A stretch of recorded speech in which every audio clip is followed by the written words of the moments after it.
let's say that the green aim was to produce a decrease, at minimum, a decrease in pollution, even if it was, even if there was some additional economic cost associated with that. The idea being better to pay in the short term than the long-term climate catastrophe, and so it's actually an investment. You know the rationale. Yeah. And that would be fine if the policies that the green income redistributors, because those seem to go together, if the policies they insisted upon actually produced the outcome they themselves desired. But my understanding in Germany is that now electricity there, like it is in the UK, is prohibitively expensive, which is a complete catastrophe with regards to competitiveness, and has resulted in, it's part of the cause of the deindustrialization that you described.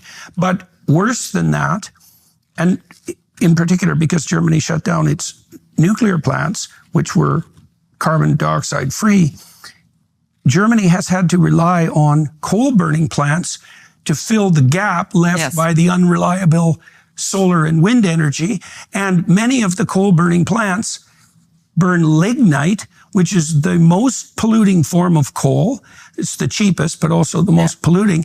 And so Germany now has electricity that's about 5 times higher than it should be in terms of cost, which is really, really hard on poor people.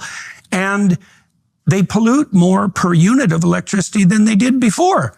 So it's a failure even by the standards of the people who pushed the legislation to begin with. Yes. And all to what? All to bolster the proclamations of the green income redistributors that they're moral agents working in the service of the planet and the poor, which they're clearly not. In fact, quite the opposite.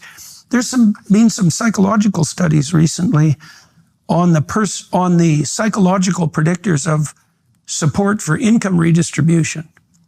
So George Orwell said decades ago that when he was speaking of the middle-class socialists, so the virtue signaling types, because he could never understand their motivations, or elite socialists, that they didn't like the poor, they just hated the rich. Much, Well, so there's been some psychological studies recently. I know of 3 papers that measured people's attitude towards fairness as a motivation, because that's usually the motivation, right, for income redistribution. It's only fair.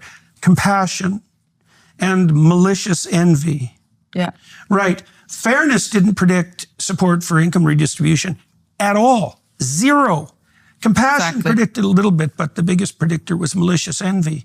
Right. So it really is a destructive, it is a destructive ideology masquerading as compassion and worship of nature. Right.